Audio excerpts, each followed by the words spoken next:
Welcome, everyone. Good to see you here. Happy New Year to you all. A couple of reminders before we start. You guys have a parent survey, as he was saying. Fill that out at your leisure. You could give it back to us at the end of the session if you can. If not, drop it off during the week to myself or to Cindy, either one. We just want to, as we learn about how to do faith formation a little bit differently, we want to hear from you. And that will inform how the program goes forward this year and next year and things like that, okay?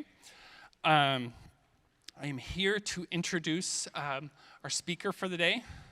This is Vinny Nunez. He is, now see, I didn't get the right paper out. Give me a sec.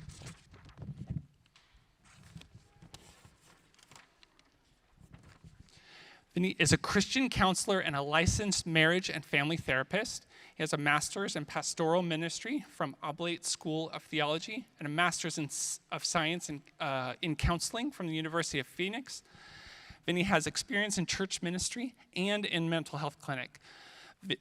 Vinny is a husband, a father, and a military veteran. We are privileged to have him here today. He's a parishioner, and he's my friend, so thank you.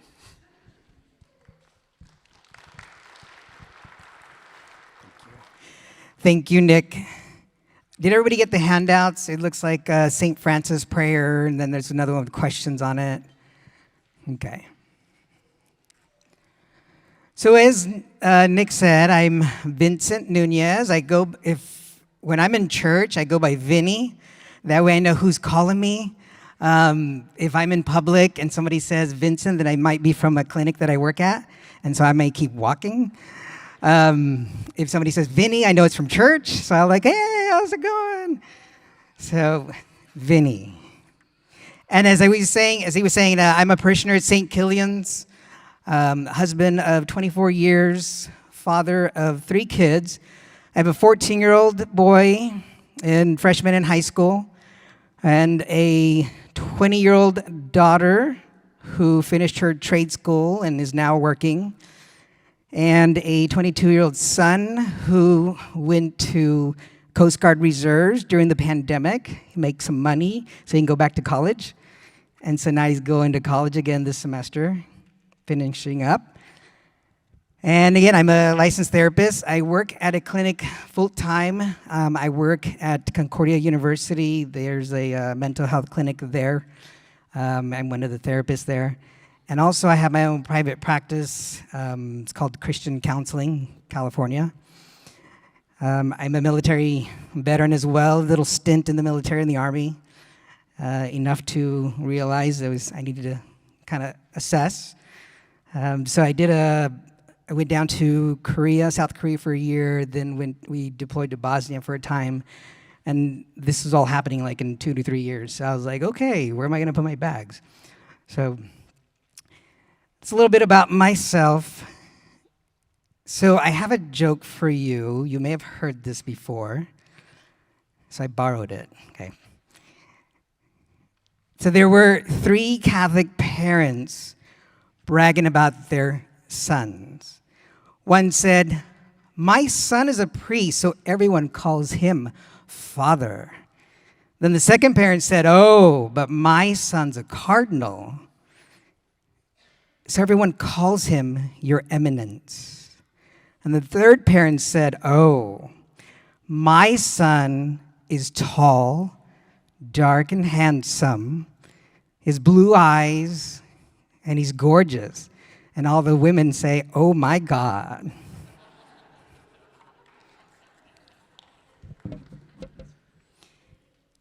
So when you look at the prayer of St. Francis, I kind of want to just pray that as we begin. And there's some key words in this prayer that you will hear my theme today in my talk. I'm going to share a little bit about my story. But really the topic for today is about our vocation as Catholic Christian parents. Our vocation as Catholic Christian parents. So when you look at the peace prayer of St. Francis, I'll just kind of go through the prayer. Lord, make me an instrument of your peace. Where there is hatred, let me sow love. Where there is injury, pardon. Where there is doubt, faith. Where there is despair, hope. Where there is darkness, light. And where there is sadness, joy. O divine Master, grant that I may not so much seek to be consoled as to console, to be understood as to understand, to be loved as to love. For it is in giving that we receive, it is in pardoning that we are pardoned, and it is in dying that we are born to eternal life. Amen. So in these three handouts, one is the full prayer, the other one is some questions you can have conversations with your children, and the other one's kind of a group questions. And we'll go through them later on.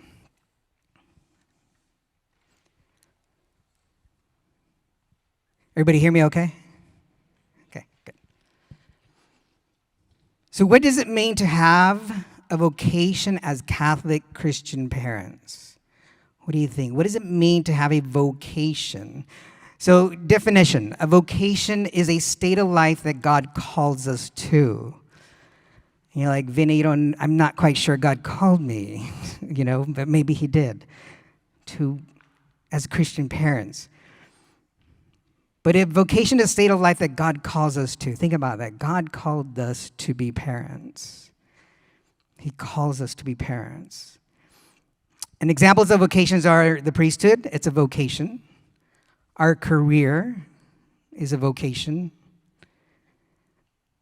Ministry is a vocation where some of you serve in ministry and you're like, no, I love doing that. That's what I love to do. I like, whatever that is, helping.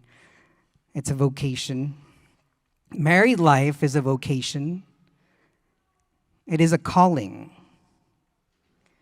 And of course, life is interesting because it not always turns out, we're trying to figure it out in the process.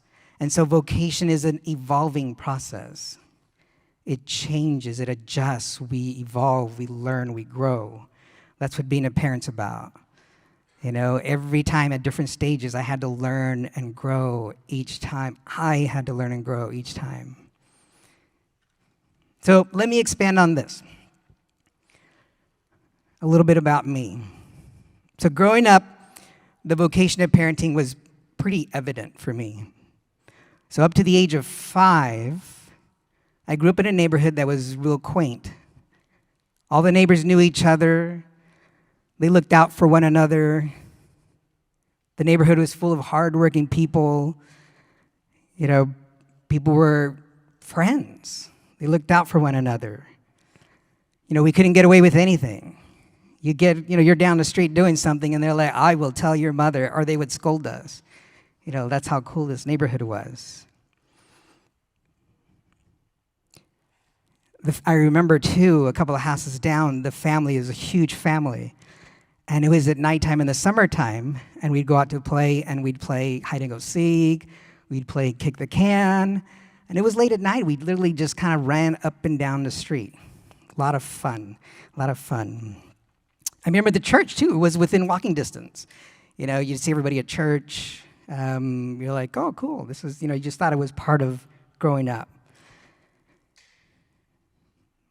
But it was about when I was 5, because I remember when I was 5, because I think I was right around first grade, I think. That's around 5, 6, I think. When my quaint little neighborhood began to change, as well as my parents' vocation of parenting. So in this cool little neighborhood, all of a sudden, we lived near an airport, and the airport was expanding. And all of a sudden, they kind of started coming in and buying out houses in our neighborhood. And then somehow we became eminent domain, I guess, and everybody had to leave because the airport and developers were just coming in and taking over. So this quaint neighborhood disappeared. And we all scattered. All the neighbors kind of scattered trying to find an affordable home. So some went south, some went north, east, west. We went to the south towards what we thought was a great neighborhood. It was, affordable. Everything looked great. But But things began to kind of change as we grew up in that neighborhood. I remember even just kind of looking now at their vocation as parents began to change because the neighborhood changed, the crime was getting more intense, the gangs were growing, so their parenting style became more of, don't do this, don't do that, don't go over there, don't hang out with them. There's a lot of anger, there was a lot of fear. So all of a sudden, parenting became something out of anger and fear. I didn't feel safe. This neighborhood was just not a place to want to feel like it was okay to go out in the street. So we couldn't even go out in the streets at night and play kick the can. We couldn't play, hide and go seek anymore.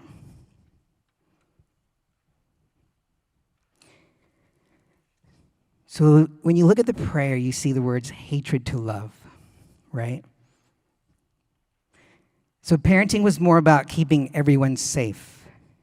I remember my parents constantly warning us, to don't go there, don't do that. The discipline and punishment was pretty severe if we didn't obey. I mean, this is back then when parents can get away with a lot, right? Belts hanging on the wall and probably had your name on it. I remember my mom chased me with the broom once, too.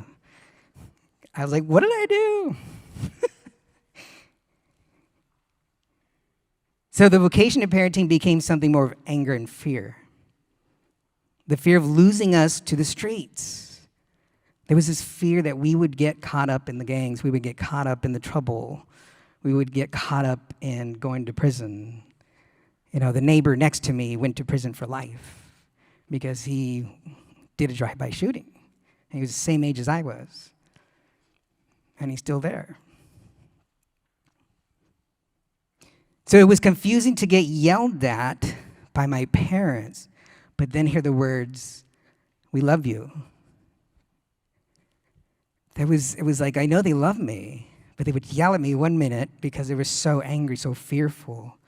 And then they would still say, "We love you." And they would hug us too. I mean, that was special to us. We'd get hugs, we'd get kisses, we'd get "I love yous." But at the same time, next moment, we'd be, yelled at and, severely.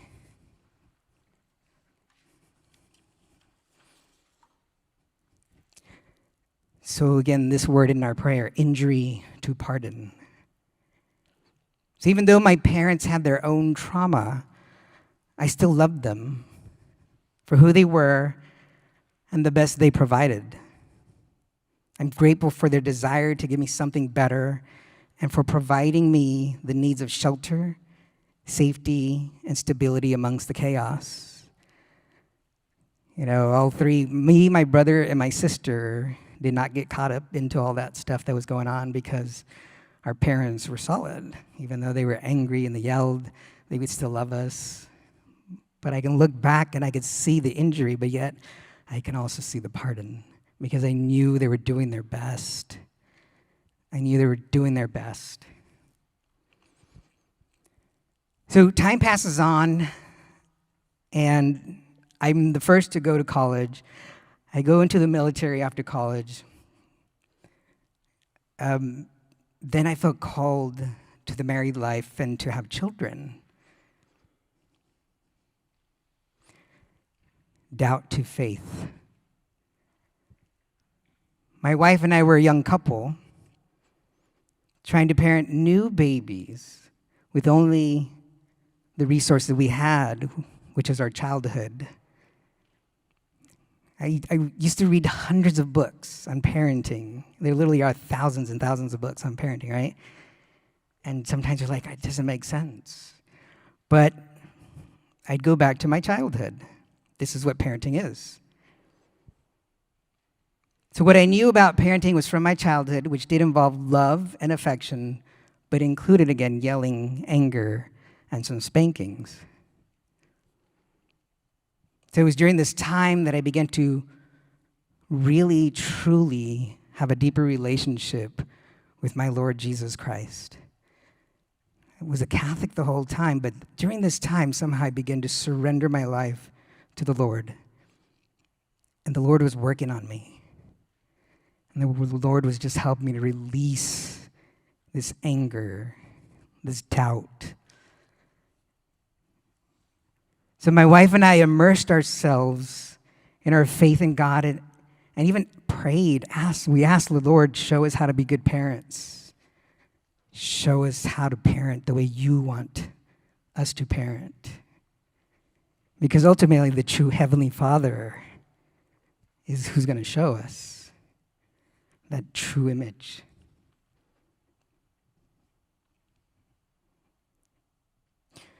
So although I was growing spiritually, I continued to parent from the same well as my parents, which was out of anger and fear. Because we learn behaviors as we grow up, right? We learn these behaviors and somehow we're like, I'll never do what they did to me, but somehow we doing the same thing when we're pointing that finger and yelling. You're like, oh my gosh, that's what my mom or my dad would say, right? And so it's just that same well, that anger and fear I kept pulling out of. Despair to hope. It all made sense. I later learned that the root of anger is fear. The root of anger is fear. I feared I wouldn't be a good husband, a good father, a good Catholic, a good Christian, a good son. The root of anger is fear. I fear others would judge me for being a bad parent, that my mother wouldn't approve of my parenting. I feared that my kids would not project the image of a good, happy Christian home. I think we all know this. Before you came to church, you were probably saying, get your shoes on, get your stuff, grab your brother, grab your sister. We're going to be late, out the door, hurry up. And then as soon as we walk in, we're just walking like this, right? And I remember when my kids were little, I used to be whispering in their ears, you better behave. You better not. Be quiet. We're going to go back to the back. And we'd be, I remember growing up, I used to get pinched. Like, oh my gosh, right? I wouldn't do that to my kids, but I would whisper to their ears. But that fear. I lived in this false expectations and perceptions of the world. I lived in the despair for many years, which became the biggest obstacle in my life. So even though I knew God, and I knew that He called me to be a good husband, a good father, it was time for me to embrace the ever-changing vocation of parenting. Parenting evolves. If we're not changing, we're stifled. We're not growing. If I truly believed I was called to be a good husband and father, then things had to change in me. They had to change in me. Darkness to light. I took it to heart one day because it was something so powerful and probably, just a moment in time. My son, my oldest son, 15 years old, he said one day, Dad, you're sometimes hot, then cold. Dad, you're sometimes hot, then cold. And he was talking about how I can one moment yell at him and then say, I love you. Wonder where I learned that from, huh?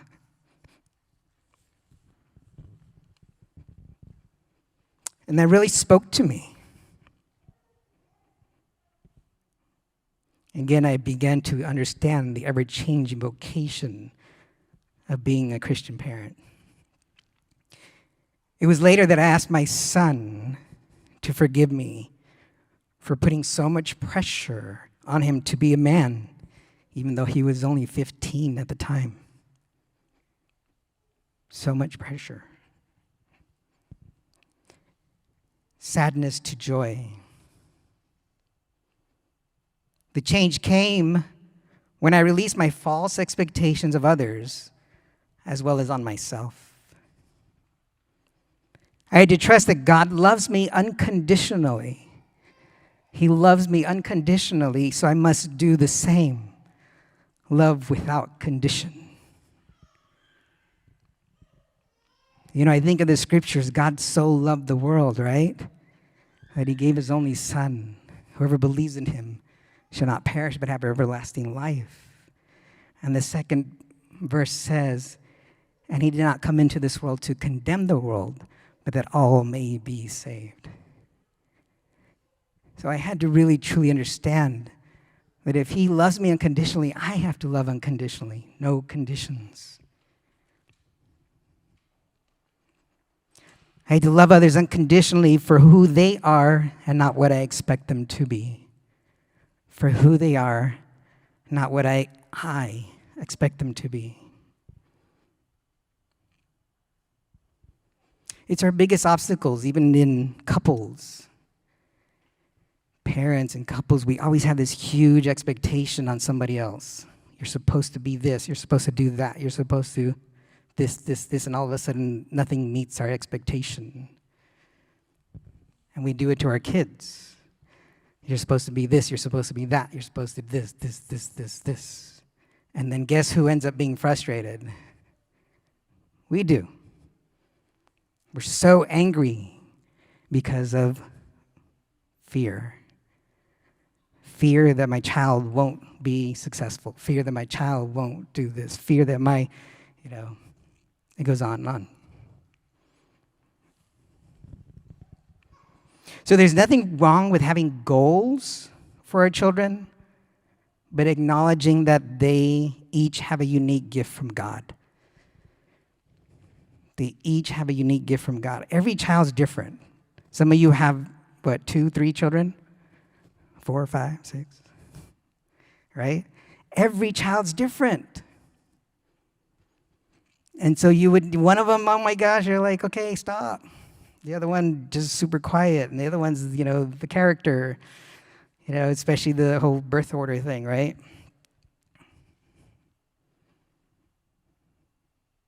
So our goal as parents is to help them find their God-given gifts and to know the God that gives it to them.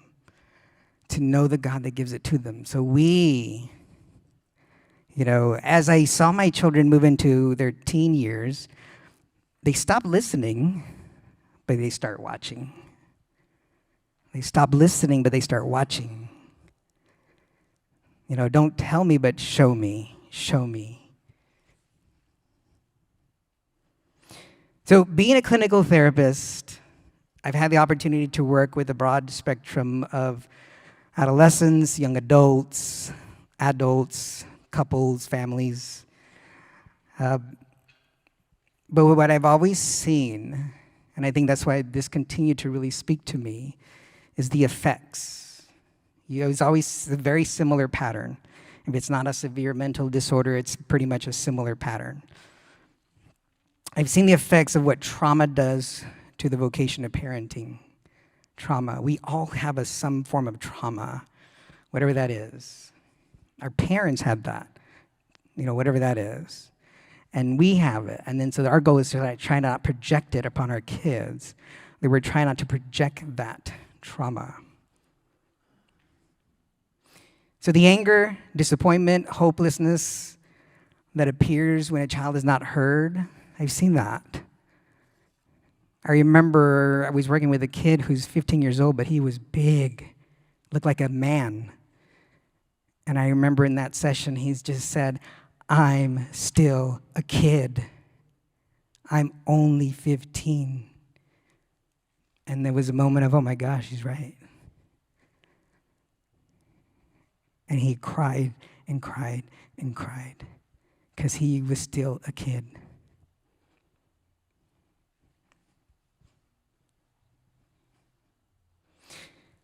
I have seen lack of open communication causing anger and fear. As parents, I know it's hard because we want to be able to guide our children. We want to give them the ability to lead them in a certain direction, and that's why we're here, right? We do that. We're called to that. Of course we are. But I have seen it where the biggest thing a kid says is they don't hear me. They don't listen to me. They don't understand me. Because we do. I do it too.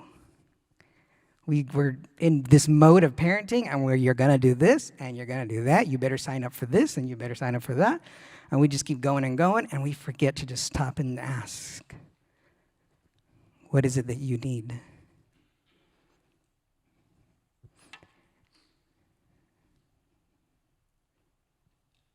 A child grows up with love, empathy, and faith.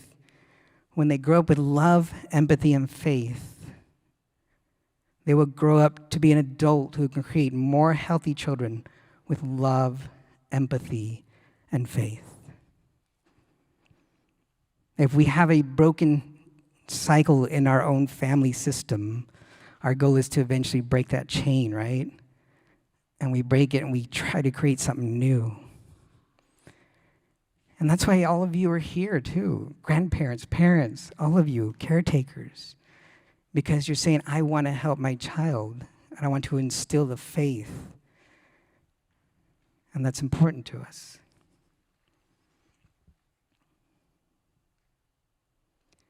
So I believe the vocation of parenting is a calling, but it's also a calling of self-examination. If we're changing, if we're growing, if we're checking ourselves and really growing spiritually, then we begin to make change. Then they begin to change. Again, they're watching. I remember we had little kids running out of clinic I used to work at. They were just so aggressive. And, the aggression, you're like, okay, I could see that. There's something that happened, But then the words would come out. The F word and all kinds of words. I'm like, now that's taught. That's taught. They saw that and they heard that from somebody. I could see a small child kicking, screaming, yelling, and because they're, the way they're developed as a child, whether it was from families who have, whatever that was. But again, certain things are taught because they're modeled, and the child sees that, the child repeats it.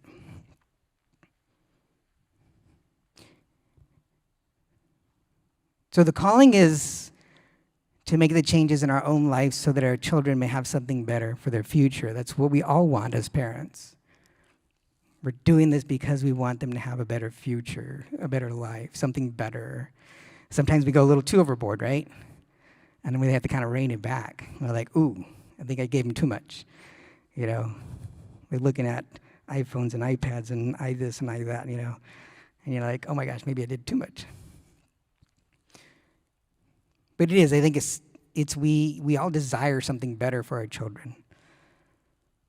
But it's knowing that when we make a mistake, we, as the adults, that we can just stop and pause for a moment and say, I'm sorry. Will you forgive me? Because we just modeled forgiveness. Will you forgive me? I'm sorry, I messed up.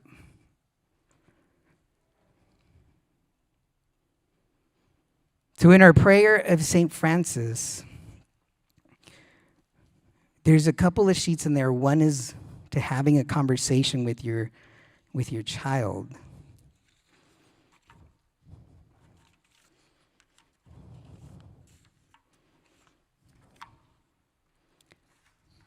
It'll say, question with children.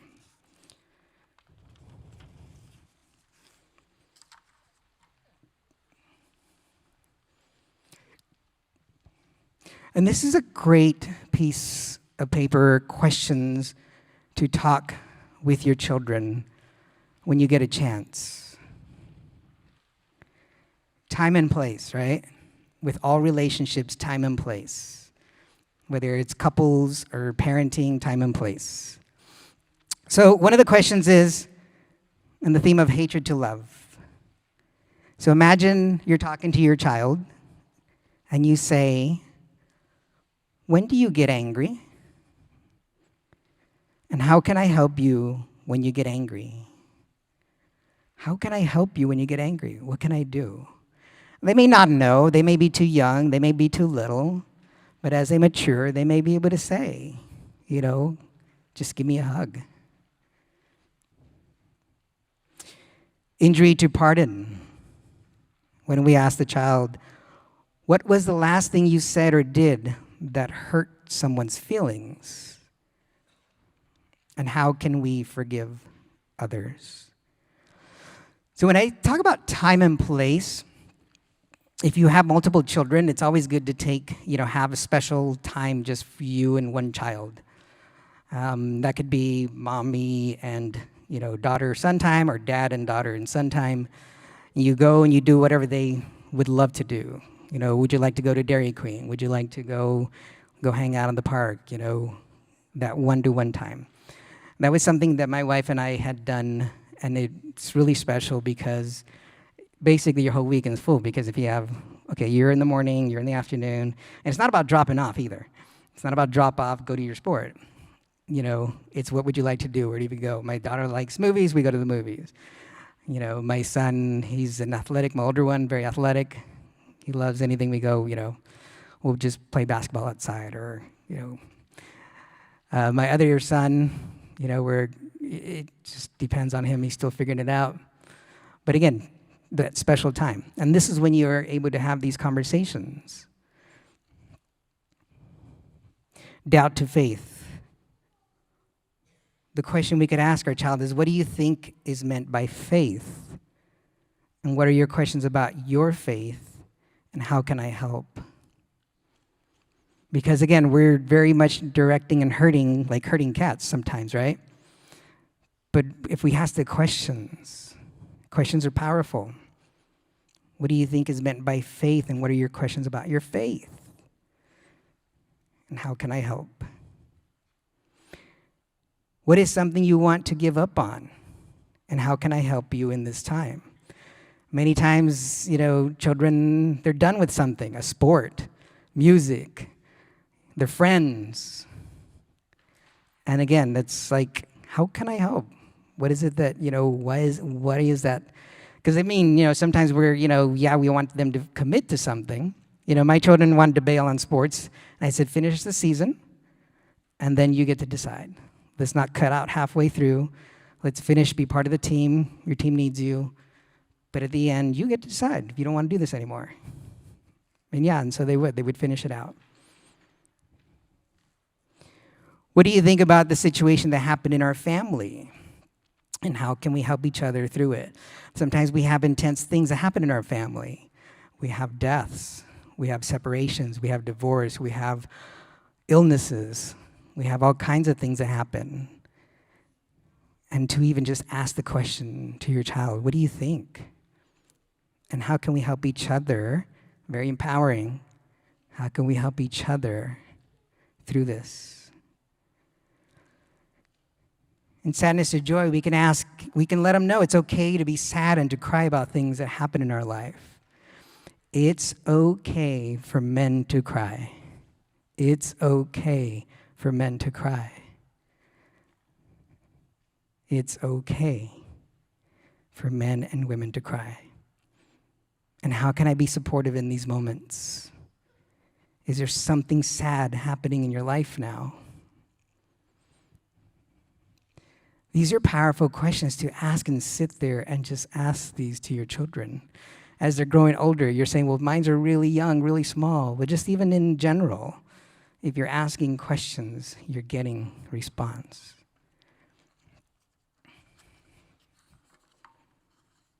All right, so the parent group questions, when you look at those, if you can kind of you're going to be turning to at least another couple or person near you and just talking about these questions. And it's pretty much similar to what we were talking about, but to be able to process with another person is important. Sometimes we feel like we're alone. Well, like, am I the only one that struggles through this? Am I the only one, you know? But you're not alone. We're in this all together as parents. Trust me, my mother is in her, I think her mid-80s, and she'll still call me while I'm at work. And I'm like, Mom, I'm at work. Okay, so the neighbor said, and I'm like, Mom, I'm at work.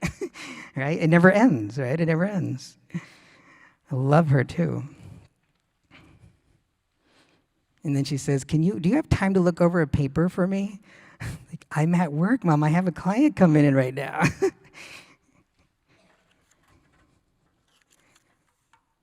So looking at the parent group questions,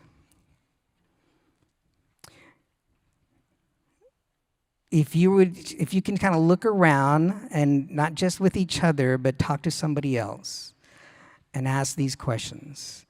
And again, have you ever gotten angry at your child or children? No one's going to call CPS on you, so you'll be okay. Just don't admit to those things. But again, we always want to keep children safe. Yes. It looks like this. And you'll see on the top left it says parent group question.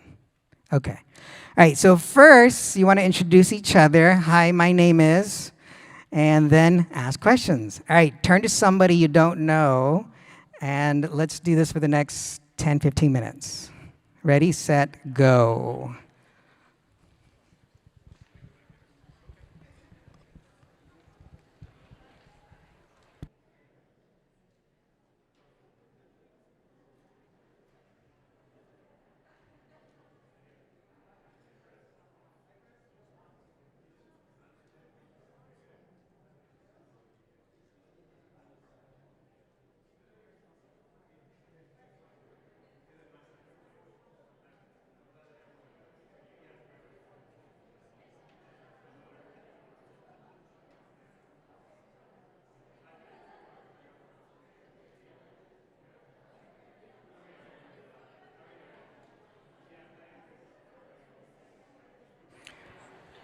And if no one's sitting next to you, move to them, please. This is important conversation.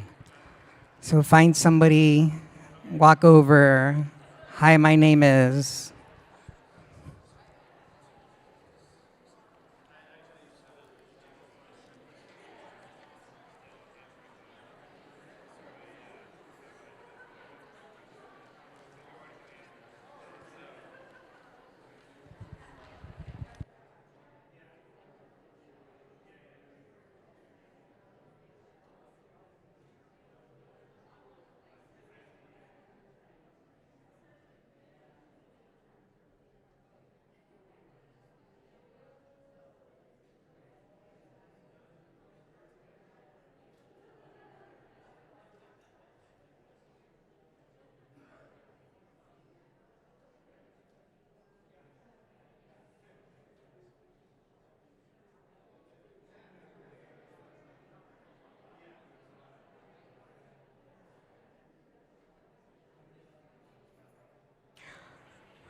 Also, if we have time, we're going to ask some questions and see what you guys talked about, okay? That's why it's important for you to talk with somebody.